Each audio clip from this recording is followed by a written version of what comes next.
সকাল বন্ধুরা, এখন বাজে 10টা। আমি ছেলের খাওয়া রান্না করে দিলাম, আলু সিদ্ধ ডাল করে দিলাম, পাঁপড় ভাজা করে দিলাম, কাগজি লেবু দিয়ে খাবে নিয়ে গেল। এখন আমি আস্তে আস্তে রানবো এই যে মিষ্টি কুমড়ার ডোগা মোটা মোটা। কীরকম রান্ধি আগে যে ছুলে নিই, সব কিছু পরে কাটবো।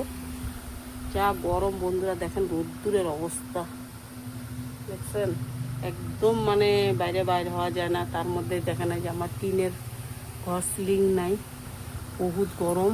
এই যে ফ্যান চালায় দিয়া তাই কাটতেছি, ফ্যানের হাওয়াও গরম, কিন্তু উপায় নাই, কাটতেও লাগবে, রাঁধতেও লাগবে।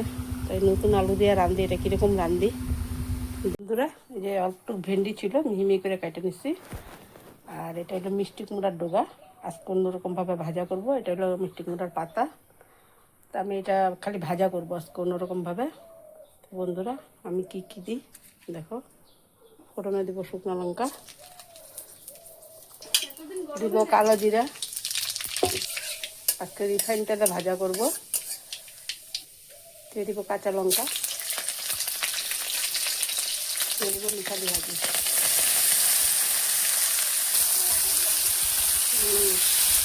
বন্ধুরা ভাজিটা একদম সবুজ সবুজ হবে, হলুদ ছাড়া খাইতে পারে না, ওদের নাম মাত্র হলুদ দিলাম।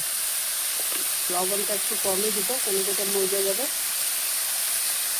লবণ স্বাদ মতন লবণ, লবণটা আরও দিব না। তবে আমি আস্তে আস্তে আগুন দিয়ে ভেজে ভেজে ভাজবো। মিষ্টি কুমড়ার ডোগা এরকম ভাজা কেউ কোনোদিন খাইছেন কিনা আমাকে বলবেন বন্ধুরা, ভেন্ডি দিয়ে। তবে আমিও খাই নাই কোনোদিনও, একটা বানাইলাম। এটা গরমে ইচ্ছা করে না ভাগে ভাগে রান্না করি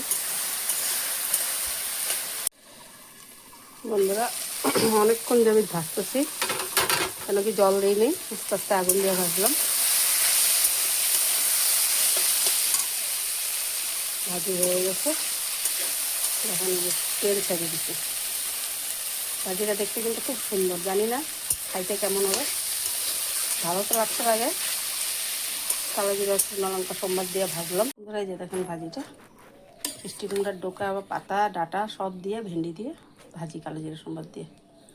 তো বন্ধুরা কেমন হতো দেখেন, দেখতে তো সুন্দর, খাইতে কেমন হবে জানি না, তবে সেন্ট বেরিয়েছে কালো জিরা। তবে কালো জিরা শরীরের পক্ষে একদিকে ভালো, সর্দি কাশ হয় না, শরীর ব্যথা হয় না। কিন্তু একদিকে যার গ্যাস্ট্রিক আছে, গ্যাস বহুত হয়, তাই জন্য আমি পাতা বাটা, গরম পড়ছে অনেক, খাই না। পাতাটা দিয়েই রান্না করলাম, একদিন আমি পাতা বাটা করা দেখাবো। তো বন্ধুরা আজকে দুপুরের আমার এইটুকুই রান্না, আর রান্না করা আছে।